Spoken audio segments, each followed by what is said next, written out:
Jackson rolling through the SWAT. Reppin' for the city, hear him in the parking lot. Houston written across the jersey, ain't gon' never stop. Just fans got me tuning in, waiting for the drop. Astros, Texas, Rockets, Dynamo, they coming with it. When they pull up, got the city sitting on a fitted. Straight up A-Leaf, hold it down, ain't gon' never quit it.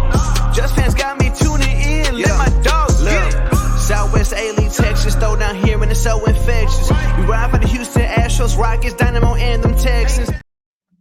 How's it going, everybody? It's Carlos, your host of the Just Fans podcast, and I'm joined here by my most loyal co-host who always shows up no matter how tired he is, unlike the other guy that was supposed to be here today. Rios, how's it going, buddy? So for all this loyalty, when do I get a raise?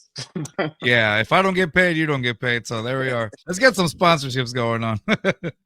Hey, man, good to have you here, man. Hey, we got a special guest today. We got the one and only Cedric. Please don't be mad if I mispronounce Caschetta. Is that correct? That's perfect, actually. You wanted the few to get it right. Hey, there you go. There you go, man. How A-Leaf education, hard at work. Yeah, we're from a place called A-Leaf, Texas. Here on it's in Houston or whatever. So our education system's whatever. But I feel you. Yeah, and so hey, man, what's going on, man? Thank you for swinging by our show tonight. Glad to have you in, man. What's going on with you? Not much. Just been at home. Not much around football at the current moment. Just been around family and spending time with my father and stuff. And family. How I see it is family trumps everything. So at the end of the day, this kind of helps wean out everything I've done and assessed in the last few months, and let me step back and really just take gratitude and just be very thankful for what I've been doing. And playing football is hopefully the continuous goal. So now that I'm home, I'm going to train a little bit and get back into it and continue to contact coaches. There you go. That's what's up. So let me ask you real quick. So I know that you said you've been off of the football activities for a minute, but how does a regular day for you, I guess, to go up to the next level? What does a regular day, daily routine, I guess, for you consist of? Just like the type of workouts, the type of nutrition that you would go about. How does that look like for Cedric? So it actually has changed over the years, obviously, as I've opened my mind and got not as defensive of learning. It kind of gets a little bit better for me to grasp other people's teachings, because a lot of people are a lot nicer than you think. You know what I mean? Yeah. But nowadays, let's just talk about as I was in England, because that's the last 7 months or so that I've been living. I was a study abroad student living in Hertfordshire, Hatfield, England, which is actually about 30 miles downtown from London, which is a bullet train less than an hour away. If you take that train, but it's about an hour drive. So my day-to-day activities, just woke up, stretch, obviously, make sure you're eating right. If it wasn't a protein shake, I was having some type of carb meal to make sure that I was, up and going for the day. Get my activities for school taken care of. We would either have a midday practice, or if not, we would have a lift. In the United Kingdom, it was a little bit different how they structured the things, just because we have football here in America, and then we have, American football in the United Kingdom. Yeah. So the best way that I got to explain it to people was, in America, you started playing as a kid. You were a young one, 6, 7 years old. You wanted to play for your local team, and you had that opportunity. But in England, they have that first chance opportunity in college. So when I first met my teammates, when I got there in September of last year, it was straight up not just, "Hi, nice to meet you." Other guys were literally saying, "What's a first down? What's a fumble mean? And that's another opportunity that kind of gave me a chance to humble myself and realize, yes, not a lot of people get to continue to play after high school. The statistics are small, but I get to learn the game all over again and to continue to still play. Because now at this level, you usually know if you mess up and if you want to know more, you don't get that chance because you're already on the sideline. You don't get to have that experience to be there with the team, to know why that guard is pulling, to know why that tackle has to do that stunt X, Y, Z, and to know why your job is so important. It was a great thing that I'm going to add into my toolbox, especially into America, because I feel like the more, I guess we do it in a little bit as walkthroughs, but I feel as the more that we did that, the more the team came together, the more the chemistry worked, the more that the playbook started to work. But back to my diet is just, all was chicken and rice and bread, because in England, I don't know if you guys know, the food isn't historically good. I love y'all out there. I Yeah. love I love the people, but the food isn't historically too good. And I worked at a restaurant out there too, so I kind of got both sides of the dish, as they say. To see the food, but the best thing they had was chicken and rice because it was real. They had none of the American, Right. don't want to bash Americans, Additives. but love them too. They didn't have the American additives into it. You know what I mean? So it was Yeah. kind of easy decision because I was in the best shape of my life eating chicken at an affordable price. We'd have a fourth pound of chicken and rice and a piece of bread and a drink for $4.50 equivalent, which is about $5 American. Yeah. You're right. Yeah. What do you? No, Can you get a big You a can't single beat Big that. Mac for that price? so You can't beat that. I could kind of relate. I know, Riz, you want to ask a question. I'm sorry. Let me and I'll finish this thought just because it ties in with them. So this past summer, my fiance and I went to Argentina. And so based on that, like what you're saying on the food being just as very affordable. Like I think we went to a restaurant. I can't remember the name over there, but it's like a pasta place, right? Yeah. And I think it was like 5 people. Now think about it. If here in the States, if you go to a restaurant with 5 people, especially to like an Italian restaurant, right? Yeah. You're looking to walk away at least with, you're lucky if it's at least $200 to $250, right? For all 5. I think we paid the equivalent of like $55 American for that. And the food was quality. And like you said, it was like they didn't have the preservatives. They had it was chicken. It was great. It tasted different. It tasted fresh and natural. Yeah. So I 100% I agree with you on that. It was just, it's insane how a lot of things perspective is. Yeah. And they definitely let me know about it too, because being from America, they definitely expected one expectation, for me to be a lot bigger than I was. But you just got to say, you got to work it off. You know what I mean? Because I definitely love them sweets. I miss them sweets. Me being home in America for the last few weeks, and I've definitely, let's just say I love being back in the gym as well. Let's just say that. There you go. But I know, we're going back and forth on football and stuff like that. But I guess to get a little bit better story about me, I guess let's start where, playing ball when I first started and such. Yeah. Yeah, definitely. All right, cool. So long story short, I was adopted into a big family into Indiana. All right. So me and my biological brother were both black into a white family, moving into Indiana. So already a sore thumb out of that, but made it into a great situation, not really had too many problems, and, it embraced more so the situation rather than, lived in squalor. So I wanted to play football going into high school, but as you guys know, playing as a little kid in our little town, it is only in Lowell, Indiana. It is only, and I mean only, Friday night lights. And if you weren't about Friday night lights, you were a welder, you were at work, and that's not, you know what I mean? But your wife was, and your kids were at the game, and everybody was there. It's just how it works over here. So I get it, how you guys were talking about where you guys are from. It's not much but sports, but there it is, Friday night. So growing into high school, I wanted to do that. I wanted to do something different. I was a bigger kid, and I was coming into high school already as a freshman. I'm pretty sure I was 185, 190, you know what I mean? So I was like, I wanted to do something with that weight and be able to have some fun, This team has been historically good, and they're always having fun. I want to be a part of it. So I ended up trying out for the team. They put me at wide receiver. No hate for the wideouts. Love them. Love what they got to do. And I love the blocking. Right. I love the blocking schemes. You know what I'm saying? But like at that weight, I understood, and I saw the guy with the ball. And with our team, we're the Red Devils, and our motto was RDP. Red Devil Pride. But it also meant for Lowell, run, don't pass. This was what we just ran all the time. It was our thing. It was our bread and butter. So as a wideout, I was just like, why am I stock blocking for XYZ and nothing's happening, you know what I mean? Yeah. So I ended up being put at running back.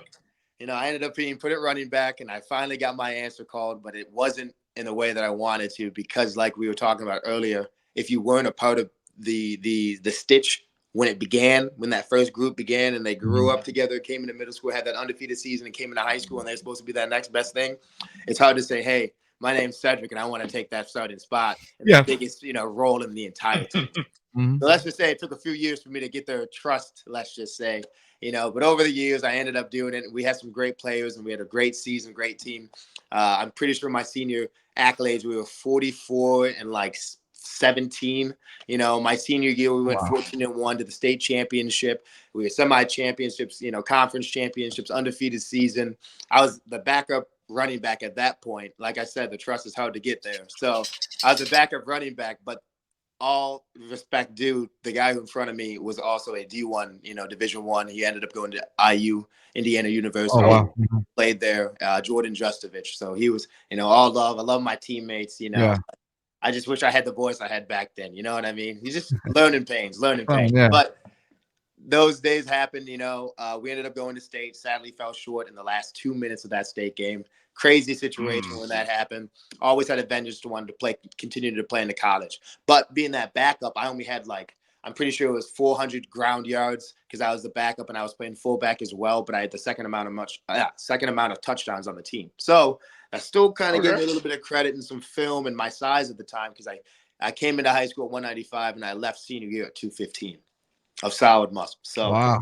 They saw a little bit of potential, thankfully, and that gave me some buffering room. So I ended up going to college at Elmhurst College in Elmhurst, Illinois, which is a Division III school. And I ended up having some fun there.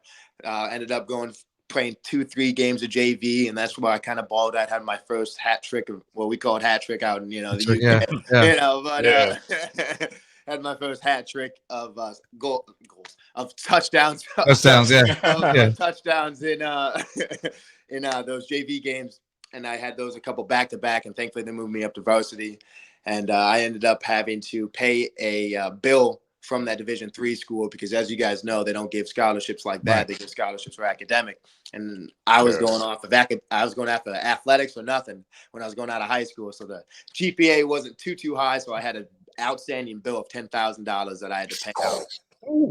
So tell me that at 19 years old and finally had a little bit of a breakout year and kind of could see himself playing football. So that was a big monumental stop, because I thought I was done after that. Making $10,000 at 19 while having to live, pay for yourself, have a job, putting everything together. At first I didn't think it was possible. Right. But I ended up scheming up a plan, and thankfully, the protests ended up happening in 2020, and it gave me an opportunity, because like I told you guys that I was adopted into my family, my situation. It kind of gave me a speaking voice, and people wanted to know the situation of my story of, when George Floyd passed away. It almost gave a spotlight to say, hey, look, our lives matter, but we also care. You know what I'm saying? It doesn't have to be about race. Look at my situation. Look at my family situation. Things can be great. Things can, go kosher. You just have to trust in them. Just how my parents blessedly did, so many years ago to take me out of a drug-ridden home and could have been dead XYZ. So thankfully those protests led me into a right direction and led me to DC. And I ended up moving to DC after I went over there and I got a job out there and I made the $10,000.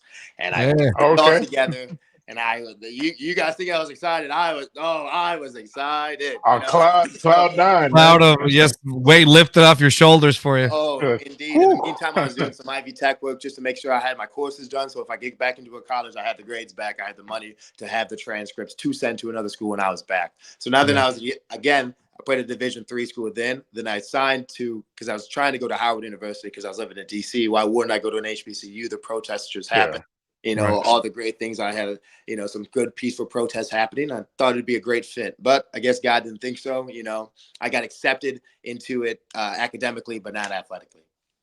So I was talking to the head coach, and the head coach was cool with me. But once the running back coach, he got moved away, and then his son came back in, and they recruited his son, and they took his spot instead of mine. But with COVID, I couldn't keep the scholarship, and I wouldn't be able to pay out of pocket. Living in the city on top of paying that $10K off wouldn't have been possible. Yeah. So I ended up going to Virginia University of Lynchburg. I don't know if you guys know anything about that, which is another rising crazy story in the news right now. Just because that school is being exposed for some scamming, and the head coach has some allegations about him from previous schools and this school. Long story short, I got out of that. But we played Division I games against Division I rivals.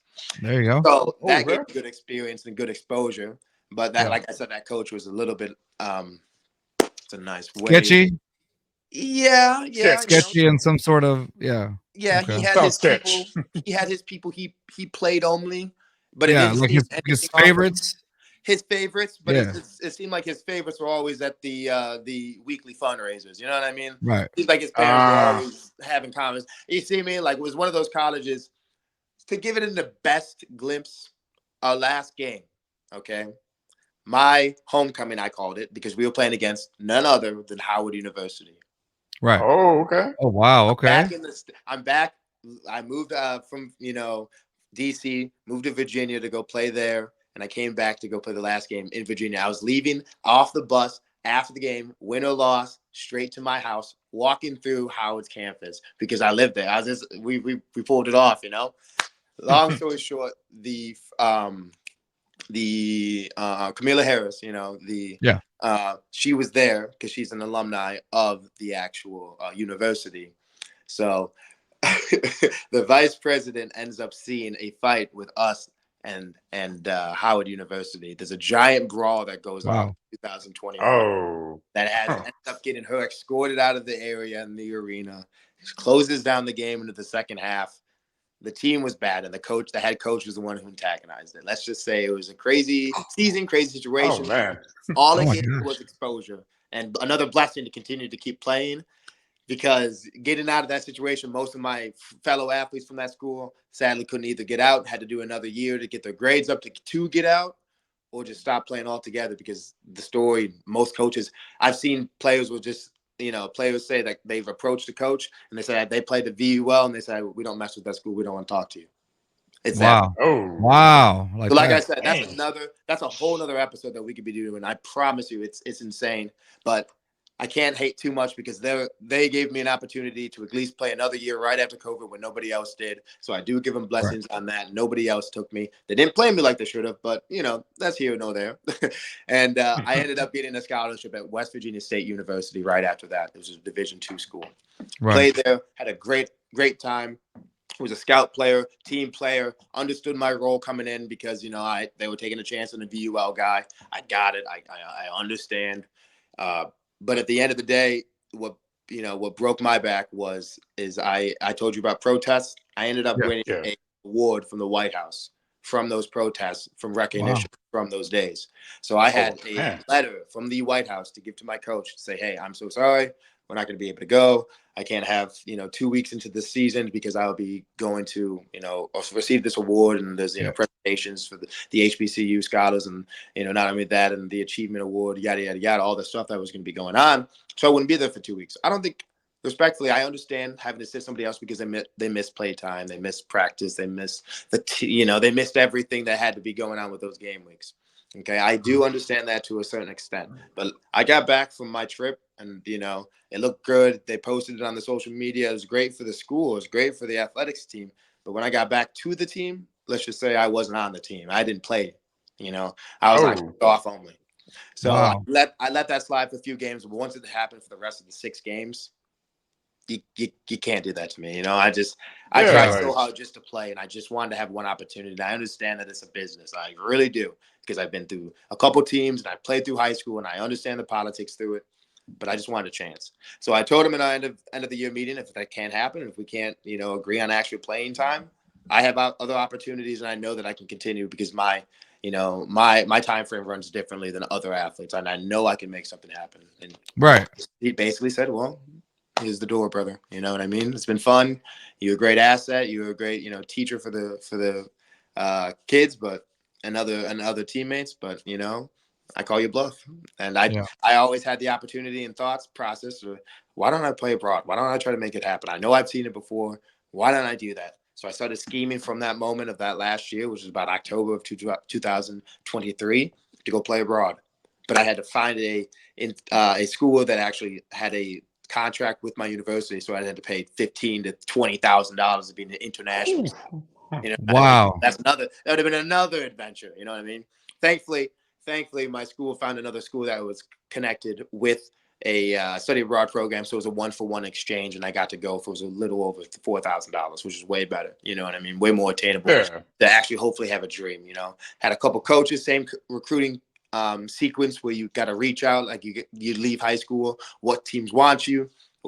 Went from there, dwindled it down, talked to the University of Hertfordshire, had 3 other schools I was contacted with, and I ended up signing with them because they had the best fit, the best type of character, and the best location I felt was fit for me, And thankfully, like I said, more than blessed, boys. I just got home, but I still feel like it was yesterday. Wow. I played 7 games. 7 games. I think it was 42 carries, 1,300 yards, 10 touchdowns, Oh, 9.2 9.2. average. Mhm. And man, it was a hoot. Let's just say, man. some video game numbers right there, man. Yeah, you got some video game numbers right there. Oh yeah, and Yeah. I like I said, I'm more than blessed, but I just wanted to give it all because you never know what could be holding the next season, you know. And Right, of like I course. said, I Definitely. sadly had to come home a little bit early because my father fell ill, so I got to miss playoffs. But it still gave that glimpse of this Yeah. this kid wasn't just talking all smoke. He at least can pull it off into another country. Yes, I know it was in another country. The competition is different, but the competition is still there, 100%. I know Division 3 schools and some Division 2 schools that would have struggled there. I played Division 1 Right. rivals. I went to Oxford University. I played, Reading University and all these big universities that are nationally known, worldwide known, and we went there and beat them. It's crazy. We beat Oxford University at the time. They were undefeated. And we ended up beating them. And it was one of the biggest upsets of the year in Division 1. And that ended up clinching a playoff spot, and just opening the doors of the university and that they didn't see athletically in a long time, because the school I picked used to be national champions. They had previously won before, but lost their way, had to find a new coach, got some new players, and just had to adapt to the game. And thankfully I got to help, and There you go. And it was crazy. We averaged over 500 yards on the ground a game. Wow. Oh man. Yes. We ran a wing T offense a little bit, and it just shifted from wing to wing T, and just depending on where they needed the tight end. But I was a diversion, I was a running back, I was pass blocking, I was literally anything those boys needed, and I would do it all over again. Just because, again, just learning the way that we did, I wish we could do it in America because the teams would be just locked in. There you go. Okay. Wow. That's an adventure. Told you, it's an interesting story. Yeah, it's definitely an Yeah. adventure. Yeah, it's an I asked adventure. for a shot for almost 10 years, and I finally got it. Yeah. I don't say I blew through the door, but I definitely, I knocked on the door and I said, hey, who's here? Because I ain't done yet. I definitely want to do a couple more years. And, my father was saying, regardless if I came home early or not, he can still see me doing whatever I see my eyes to and see my dreams to be. And I know I can play 1 year. And I know 1 year at least a pro somewhere. It could be in America. Yeah. It could be in Canada. It could be in Germany. It could be in Finland. You know what I mean? Blessed just to have the jersey. Blessed just to sign a contract. Because you guys already know the stats are too small. Nobody else in my grade, nobody else in my class, nobody else around me is doing what I'm trying to do. So Right. there you go. There you go. Yeah, you don't hear too often of guys going abroad to finish off like their collegiate career and then trying to work their way from there. It's a really interesting story, man. Yeah. Oh yeah. Because I kept saying if they're not going to play me here, I can't keep bouncing around because you guys know the NCAA and how the eligibility works. I'm not going to be. I'd sit my last year, And I was like, I've always wanted to study abroad. England looks great. I can play. I'm in the jurisdiction. I'm in the rule books. Let's go do it. Let's go make it happen. I made it happen. I adjusted to it, and I loved it. At first I was kind of like, I don't think this could work out. I don't think the football would be the same type of, playing level. Man, I was beat up. I was beat up. Oh, okay. So did you were there any other players that are doing the exact same thing you were when you were there, or were you just like the only dude from America kind of like doing that over there? Well, at my team, I was the only one on my team doing that currently Okay. at the moment. But on other universities playing other teams, yes, they were doing the same thing. They brought in, but they would usually be guys who either just graduated or just about to graduate, doing a master's program and playing abroad, continuing to play football, rather than saying, I'm doing this for senior year. This is all or nothing. We got to put all the chips in.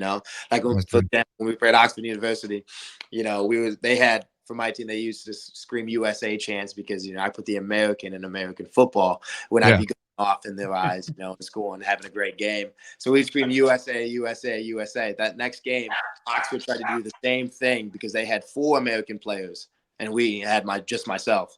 Man, we ended up coming back that next drive, scored a 70-yard touchdown, threw it in their face, let them know, like, you have statements out there, and just how you have those rivalries, it now. Oh yeah. Like they're just the same out there. And each team and how many Americans they have, and everyone knew that Hertfordshire only had one American, and he's going to be the guy with the ball. You know what I mean? So get through his linemen who are going to block well, and get through his secondary. See what happens. You were a target essentially, basically. Yeah. Yeah. Yes, sir. Yes, sir. Yes, sir. Let's just say in high school, I was a run through the blocks, a head down, just big boy runner in the end zone. And now in college, I had become shifty. I had to learn how to make people miss, because if not, that backfield to get blown up.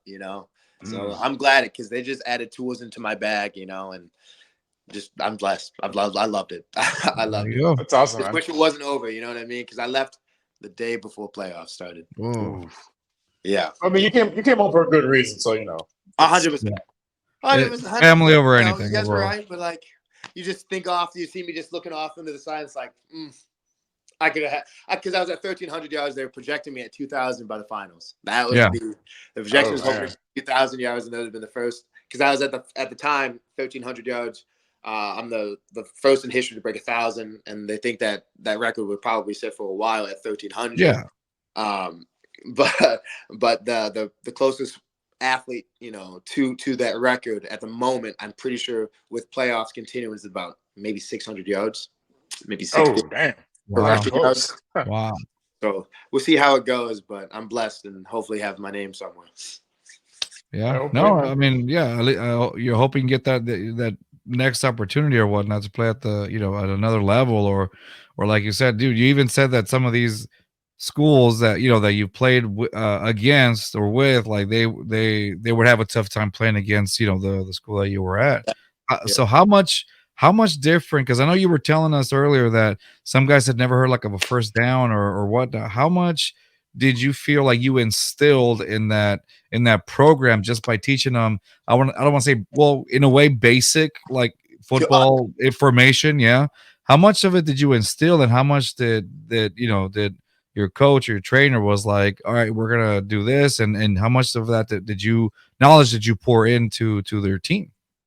So that's a great question, actually, because at first I was being respectful and letting the coach do his thing, because he's minded as one of the best coaches in England. My research, he knew what he was doing. He's won some championships, played on some championship teams as well, and he did a great job molding the team. But it's hard to mold a team as a coach. You know what I mean? The team comes together when you have a leader to go do that. And we had one on defense, and on offense, you have a great couple guys, but the voice almost wasn't there. So it was not my job, but I felt it was my job to almost step up and show them, hey, I'm not only just a player playing on the team, but I want to help you guys and show you guys. I've had 10 years of experience, and I've been a scout team player of the year a few times in high school, and in college I got the runners up as well. So why not do it one more time? What's it hurt? Right. So I tried to, like you said, I tried to instill in myself as much as I can, not to step over the coach's toes, though, to mold from what he turned a group of guys to a squad, and I was turning that squad to a team. You know what I mean? Yeah. So it was more so he would show us the playbook and show us the lineup and show us how to do things, and we would walk it through, and they would ask questions. But I would also just give them little pointers more so, and advice more so, just to help them out as the game is progressing, because the coach isn't on the field. You know what I mean? Right. Things, quick tips to help them out, and memory things to help them with plays, or understanding why we have gaps, audibles, pulling guards, why a guard is pulling, stuff like that, because coaches, obviously you got a lot of responsibilities as the head coach, but I just try to help out the little things, so the big questions could be asked when they were needed, in game time. You know what I'm saying? So the coach can do some coaching rather than teaching. But at the end of my stay, before I ended up leaving, I was actually coaching the running backs and trying to help out as much as I can, and pulling playoffs and telling them, hey, look, this is what you got to do. You have to stay low behind the line, follow your linemen, have your hand on their back until you have separation. Don't show yourself, just literal, just better, just little quick tips. Not all of them maybe would have stuck to their mind, but it's better than nothing. You know what I mean? Right. And also with just the fun mentality, I try to give and instill with them as well. Just messing around, having fun. Give me 2 claps and a Ric Flair. at the end of the season, Ooh. we were good at it, man. Yeah. Like at the first, I would say, I was like, all right, I'm gonna do something. I'm gonna teach you guys. This is what we do in the States, just to get us, locked in, just hyped, ready to go for the next session before practice at a game. After we win, whatever the moment is, we say, give me 2 claps, you got to go in it all in it every time. And Yeah. I taught them it, and at first it was rough. I was like, okay, maybe we need a different one. Maybe we need to do something else. And they stuck with it. We kept it going, and at the end, we were pulling up the squads, and we were looking dangerous a little bit. There you go. Okay. So it was cool, but I also had to do some adjusting as well, because I had to get used to some differences. Like here, you miss 2 practices, you ain't playing in that game. Don't even think about it. You know what I mean? College. Oh yeah. If you don't got an excuse, well, I had an excuse, but if you don't got an excuse and you don't got any of that stuff, you ain't gonna play. Right. And there, it is not football first, then school, then eating, then your family. It is actually your job, your schoolwork, and then football. So if you text coach and say, hey, look, I don't really feel like it. I got a lot of work on, I got a lot of homework I got to be doing, and I just get off my work shift. I'm not going to make it to my practice, coach. I'm so sorry. He said that's completely fine. And then he'll show up for the next practice, and he'll be able to. Oh, wow. That was something that irritated Leeway. me. I know people 100% abused it. And as obviously someone is, I get it, but I don't want to say I get it, because at one time I was that player to say, oh, I don't have to go to practice. I got next year. It's cool. You know what I mean? Yeah. But as a last year senior, I'm at every one of those practices. I'm at every one of those lifts, because you never know what's left. You know what I mean? Yeah. So I get it. And I couldn't push them to that point, because I didn't want to be, a mean guy to come across and say, you got to be at all these. You can't be, skipping out. So it just there's a pull and take, you know what I mean? But also our practices were not every day like it was in America. Our practices was only 2 days a week. Wow. Okay. Twice a week?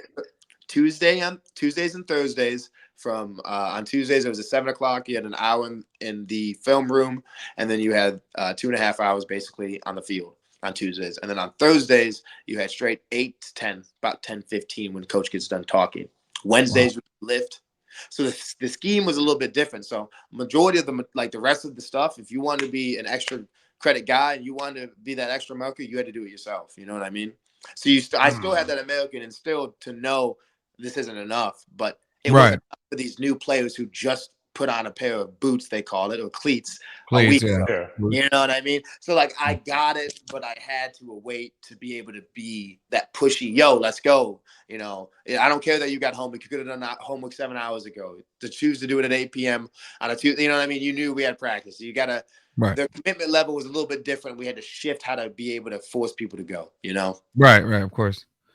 Wow, okay. That culture shock right there. Like, growing up in middle school and high school, when I was playing football, we had practice every day, sometimes 2 a days. and it'd be wild because, again, no bashing any of the athletes, but they would complain that, that they would be exhausted and this is too much practice in the week. And I look and I go, brother, you don't even know what it is. You don't even remember. You can't even fathom what a 2 a day could have been like. It's way worse. Something like that. You know what I mean? Imagine a 2 a day in the Houston summertime. It's just miserable. The mosquitoes the size of small cats. Like, it's baby kittens has mosquitoes. That's what Rio said.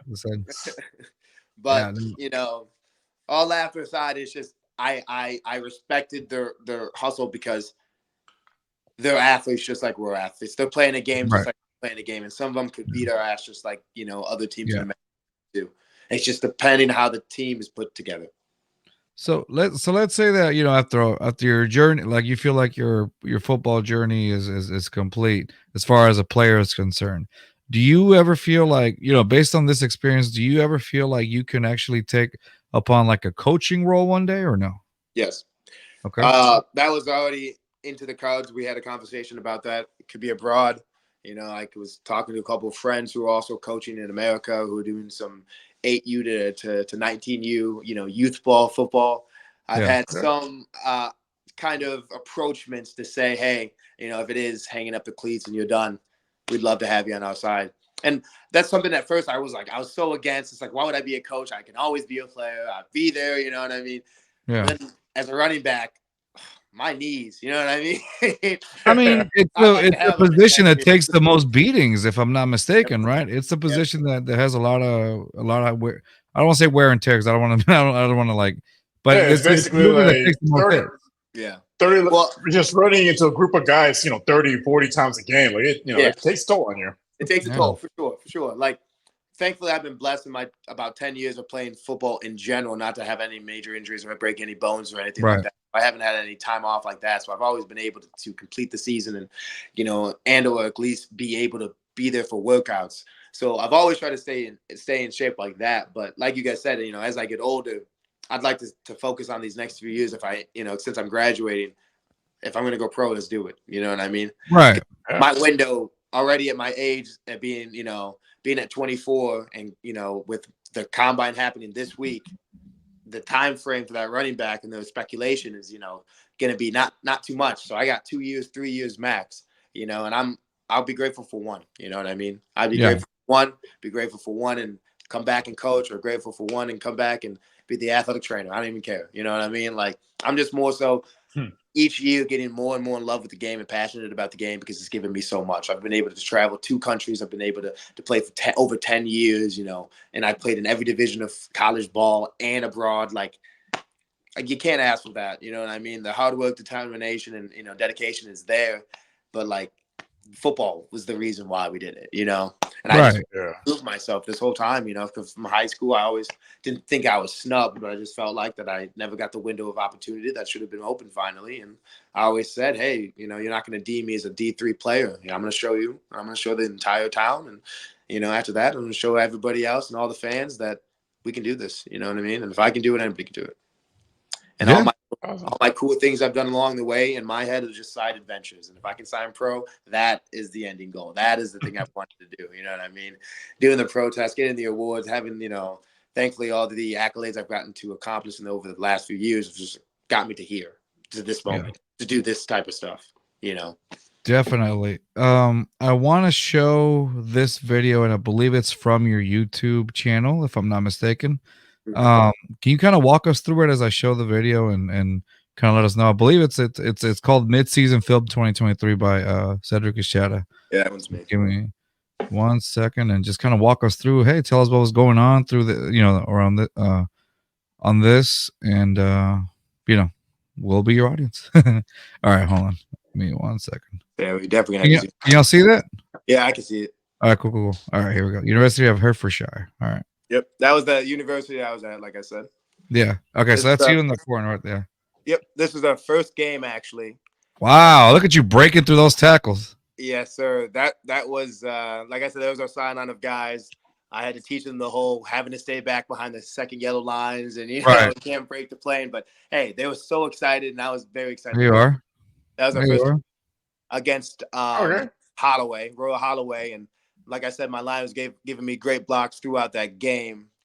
This game is also at home. This is a home field.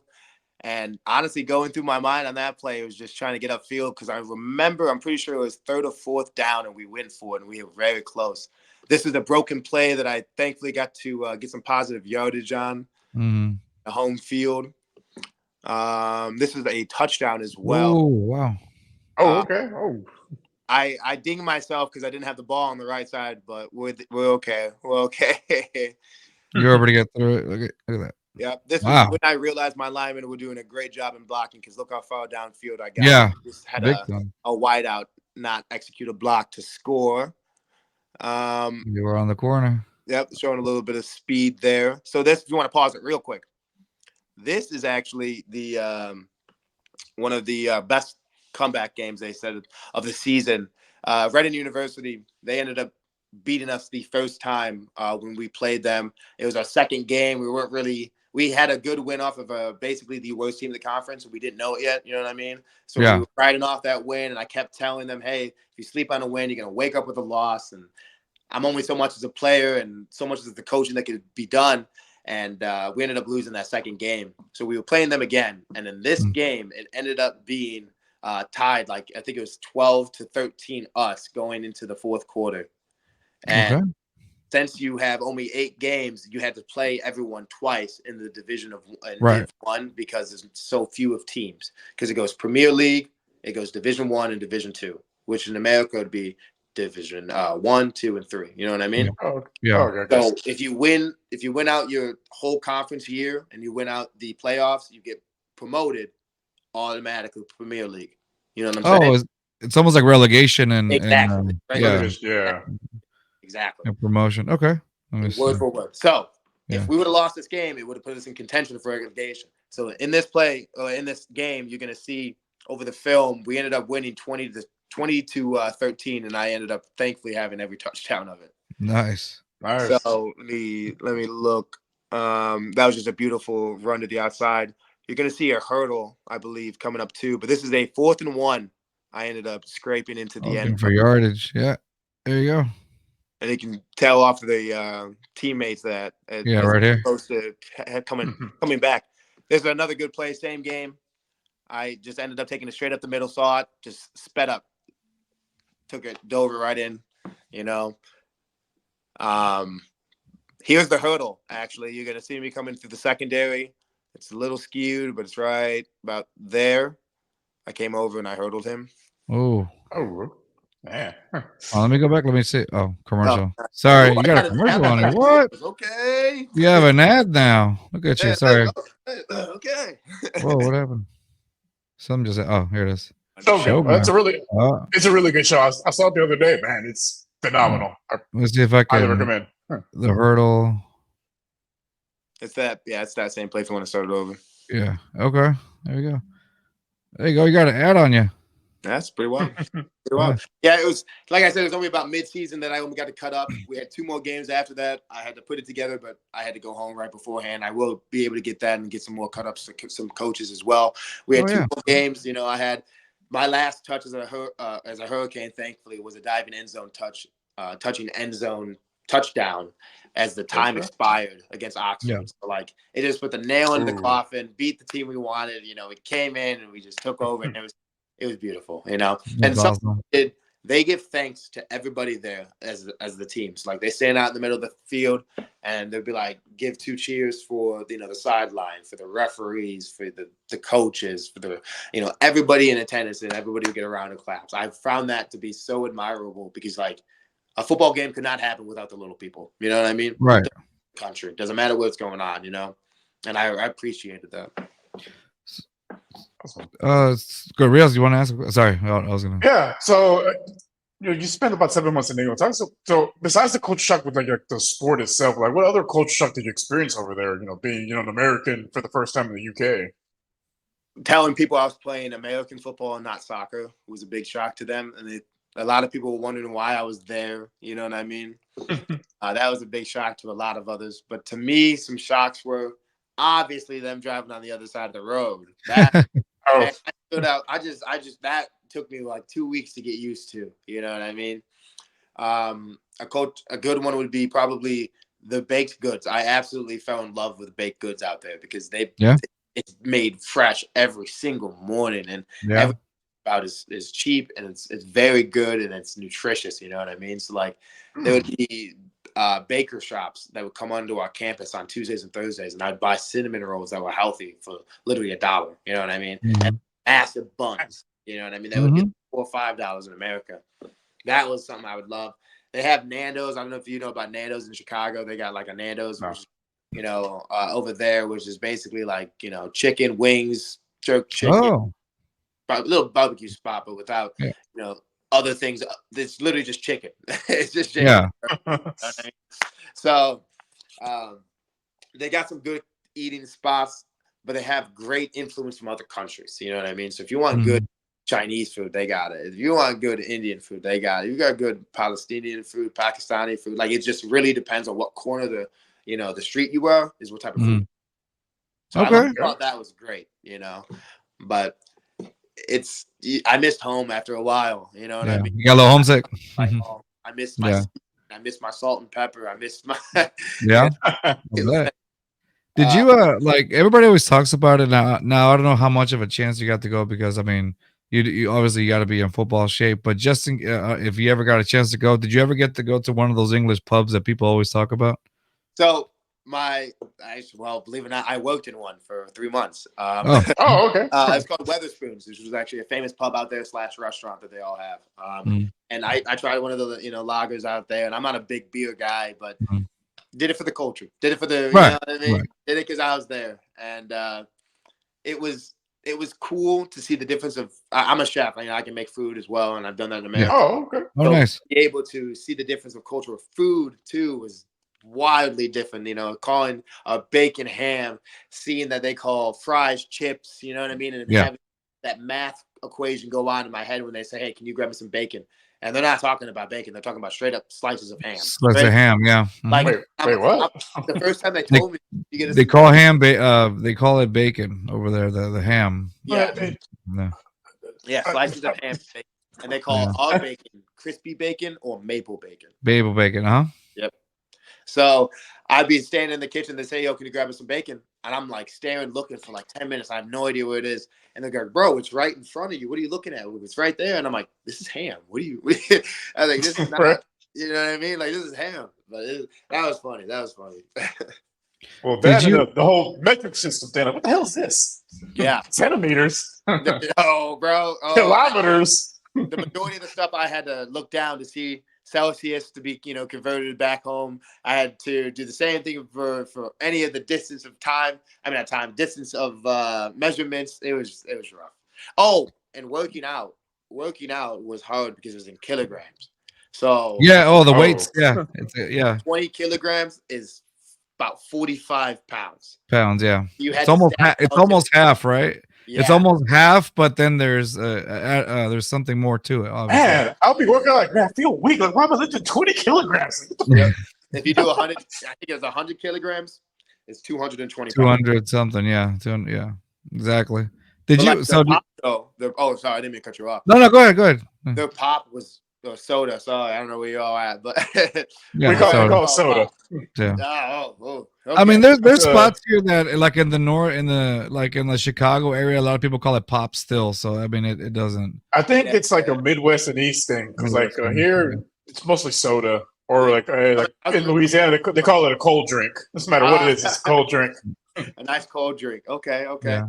I was raised in Gary, Indiana, so like that, and growing up.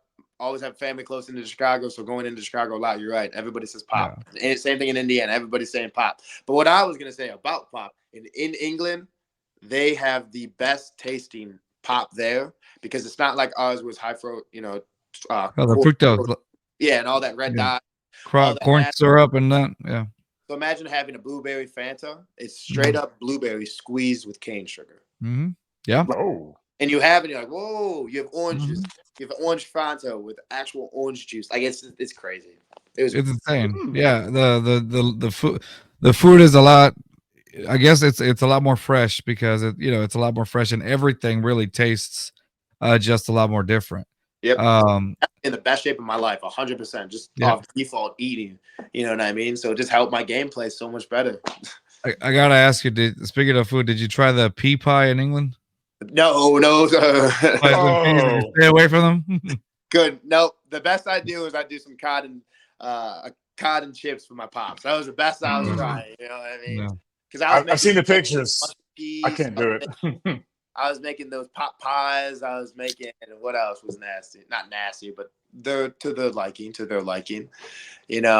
To have baked beans with your morning toast. What? Like just a little different. I saw that. I saw that. I send the guys pictures like that because I follow a page on Instagram. I'm not on Instagram, on Twitter that has compares different foods, and some of them come from Premier League games or like the food that you would eat at the Premier games, and it's called scran or no scran or something like that. And so what they would do, and they put the mushy peas or the pea and pie, like they would sell it at a game, and I'm like, ugh. And so, my own, and I'm over here thinking starve. I choose starvation. I was like, thank you, Paul Revere, for helping me with this. God bless America. Thank you, Paul Revere. I thought that to myself. I'm like, man, I'm so glad Independence Day happened, man. Thank you, 1770s. Thank you, July 4th, 1776, for saving me from mushy peas and pea pies and eating baked beans on my toast. Like, yes, thank you. I appreciate that. But no, I mean, using the metric system. Metric system. Ugh. It was fun though, because the guys gave me some flack about it too. They try to give me some type of American. Obviously America's got its flaws, but like they would try to say bad stuff about America. But like you guys were just saying, that's all I would have to say. You're in the weight room. Pounds. That's our money. Yeah, literally. What you mean pounds? That's what we use for currency here. Yeah. No, we had that's hilarious. So let me ask you this. So living in London, and the reason I'm asking is because Rios and I are football fans, like soccer or whatever. And so I was a big fan of Chelsea. Back when they had N'Golo Kante and all that. And I think Rios and I kind of followed Chelsea, but I think with Premier League teams, I kind of dabble now because I don't really have my heart set on Chelsea like I did back when they had like players like N'Golo Kante, Christian Pulisic, all that. Did you ever like? Is there a team that you kind of like a soccer team over there that you kind of liked, or did you not even like get anywhere near that? So we did. Oh yeah, and that's a lot of the conversations that the guys be having. Shooting, practice, and talking. And I kind of by association became an Arsenal fan for sure. Okay. You're a gunner. Okay. Growing up, I had to be a local Chicago Fire because you guys. Right, of course, yeah. You know what I mean? So I kind of went over to the Arsenal side, but over there, the majority is either Man City, or United. So I see. Yeah, but I definitely love Arsenal now, and they're going on a run. So yeah, they are. Well, I got you. Yeah, so big time culture shock. You picked a good time to start following though, because they were terrible for the last few years. Oh yeah, they kept saying too. Yeah. Yeah. Oh, that's awesome. How do you feel like your soccer skills got now that did you ever play it as much when you were a kid as opposed to over there? I'm assuming you played some games over there at least. Oh yeah, we messed around and definitely played. Thankfully, they didn't know I actually played soccer before I played football. Oh, nice. Yeah. Oh, okay. Yeah, I played baseball and soccer beforehand. So it gave me a little bit of help, but man, that's the bread and butter. That's like them. That's like us going outside shooting a basketball and playing horse. Yeah. You know what I mean? Yeah. Go out and play soccer anytime. Anytime. Yeah. They're always down for it. Yeah. Yep. And I love that the entire countries, everyone's active. Everyone loves to move around and do some type of movement. And I just wish that we adopted more of those habits around. I get it. Yeah. Yes, it could have been because I was on the college campus in the radius of where we were, we're mostly college kids, but still everybody was out moving. You know what I mean? Yeah. And in America, you can still walk around a campus and see the majority of people still sitting on their butt, still sitting inside, still playing video games, Yeah, I feel you. All right. Reels together? Oh, yeah. So, so going back to playing soccer, what position did you play? Mid forward and goalie, believe it or not. Oh, wow. Goalie. Like I said, I was a bigger boy when I was a little kid. So well, yeah, they usually put the big boys at goalie growing up. So there you go. Did that to me, unfortunately. Let 17 goals later. Yeah. I wasn't there for that game, but yeah, they dropped 17 on them. Like, never again. Did you even try? Did you even try to stop the ball? Or you just sit there. No, I just cried in the middle and left. I actually, when I got into high school, that's when I had to pick one, and thankfully I played football, but I kind of talked my parents into playing some more sports and ended up becoming a 3-sport athlete in high school. Nice. So I was always trying to be versatile and stay busy, and just didn't want to keep my name in anybody's mouth to be able to say I was doing anything wrong. You know what I mean? Because I was at practice, I was at a meet, I was at a game. You know what I mean? Yeah. Because being already a sore thumb, it just right. It was just a hostile time growing up in the 2000s and a mixed family like that. And now everything's kosher and it's great, but I know my family went through some troubles, and I definitely didn't add on to any of that. So staying busy out, Yeah. So in high school, I was playing football. I was on the track team, and I was also on the swim team, believe it or not. My coaches to me to play to wrestle. Actually, you stayed active every day. I'd wrestle coaches coming up begging me almost to do it. And I just, at the time, believe it or not, I would not do it because of the uniforms. I had no idea why. But wait for it. Now watch, I'm about to blow your mind. And then I joined the swim team and became a diver. And then wore Speedos only. I don't know. Wow. I mean, like, bro, it's like, sure, it's like a little unitard thing, but like in the water with a Speedo and a cap on, like. It was wild. Yeah, I don't know. But I loved it, because in track, I did pole vaulting, long jump, and the 4x1 and 4x2. I try to keep myself fast for football, but I said if I was going to do a sport, I'm going to learn something new and continue to my, my craft. And I loved pole vaulting, and especially at 200 pounds at the time. Yeah. Be able to jump over, 11, 12 feet. That was crazy. So, you know what I mean? It sounds difficult. Yeah. Sounds exhausting. I'm just going to drink a beer and watch you guys do that. And in diving, I was one of the, one of probably 6 African Americans in the entire school. So the fact that he was the diver, on the diving team was crazy. So to see, a bigger kid to go dive as well. And, my first year, thankfully, I was the MVP diver, so I just try to ball out in everything I do. You know what I mean? So that's awesome, man. So to bring this back, like all together, how do you like this experience that you had in the States, the times that you had, and then the experience that you had over there in England? How do you feel like all of those experiences made you a much better player now than before? So before, I think everything obviously has to go with experience. Right.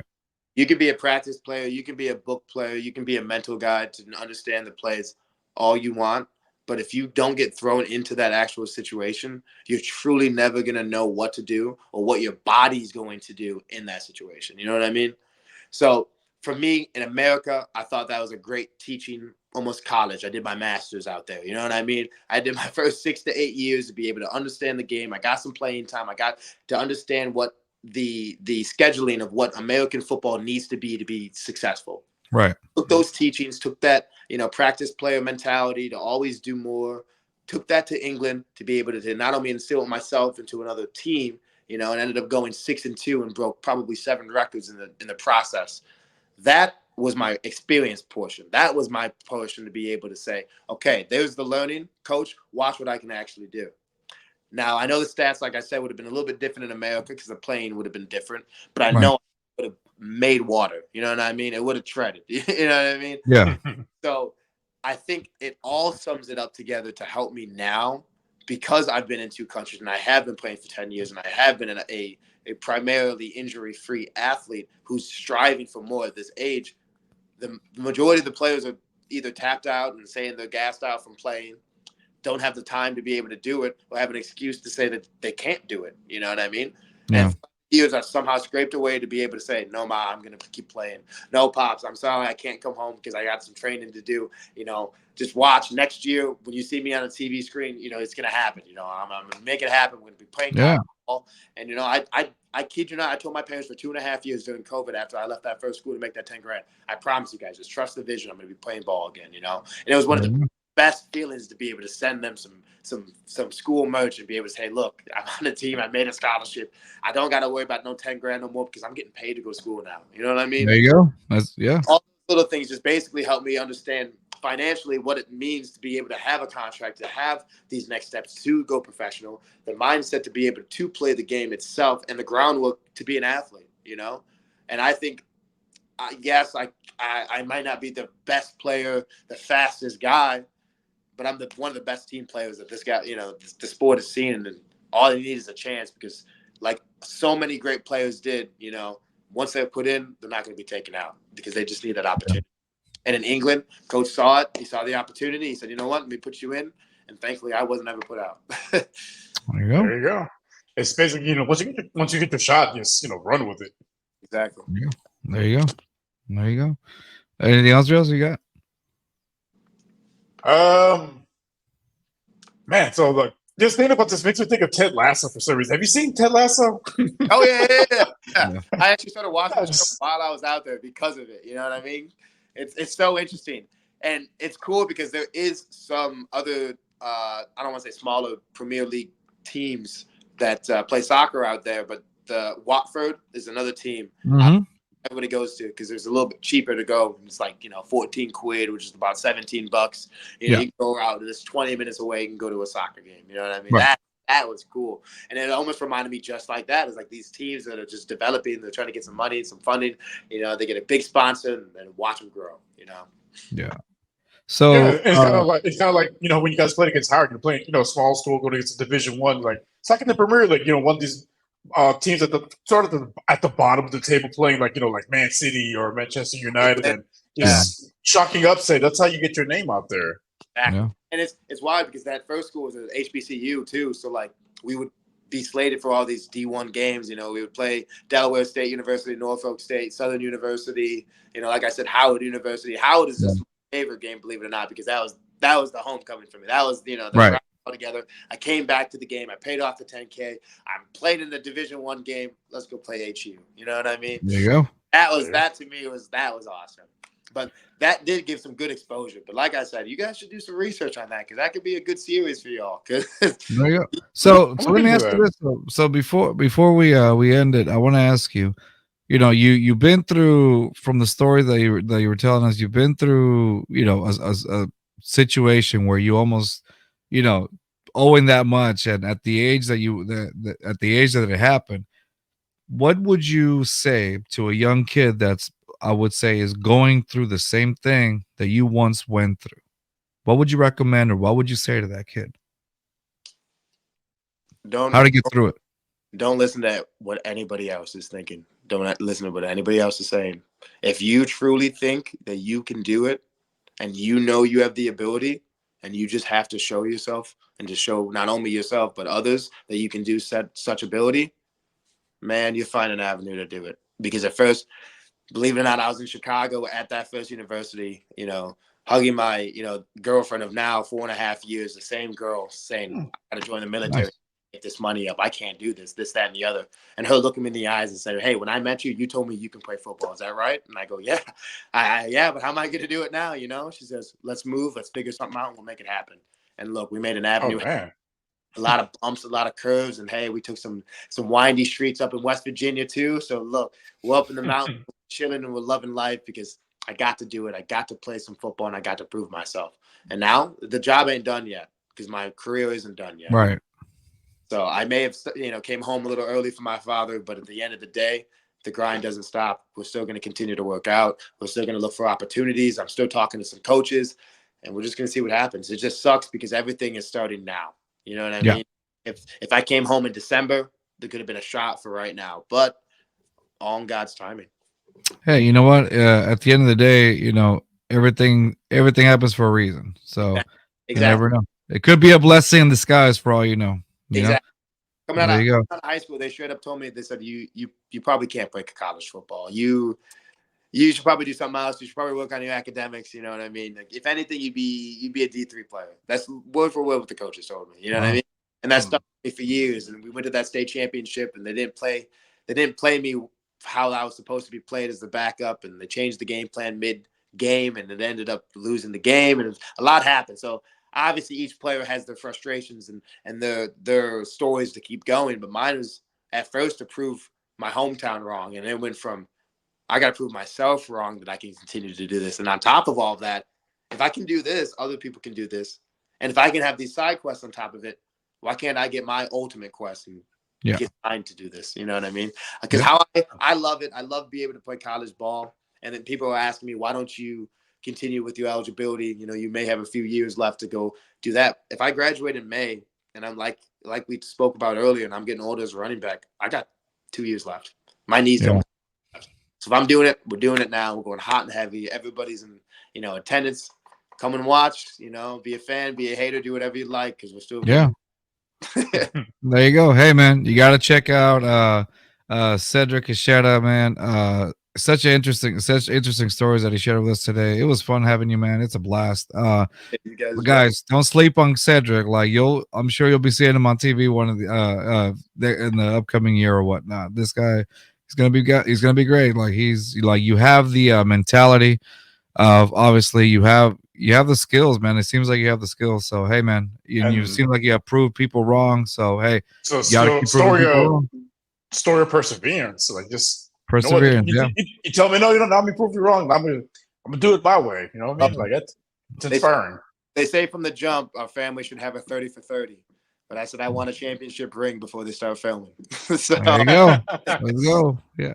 All right, guys. So follow Cedric's journey to the next level. Follow him on his X account first, or Twitter, whatever Elon Musk is calling it this week, as I always say. It's Twitter. Twitter. We're always gonna go yeah, always Twitter. Yeah. At C Caschetta 39. Follow him up there. And of course, you got his Instagram account at Cedric_JCash. Follow him up. Cedric, thank you so much for joining us, man. We appreciate you. Don't go just yet. We're just going to end the show. And again, man, anything else you want to say to people out there? Hey, I appreciate you guys. Thank you so much for the time. But again, any other athletes that are aspiring to do anything, believe in yourself, believe in your actions, and you're going to get there. There you go. All right. That's going to be it for us, guys. Thank you guys for watching. Stay tuned for the rest of the week, and we'll see you when we see you. Peace. Southwest A-League, Texas, throw down here and it's so infectious. We ride for the Houston Astros, Rockets, Dynamo, and them Texans. If you ain't never been down here, but rule number one, you gon' respect us. Just fans in my speakers, new one drop, they bout to bless us. I might right through the squad, playing just fans right through your spot. Look, and I don't know what you thought, but right here, dog, we gon' rep the squad. Got HU, I might fit it, then on my jersey, you gon' know where I'm from.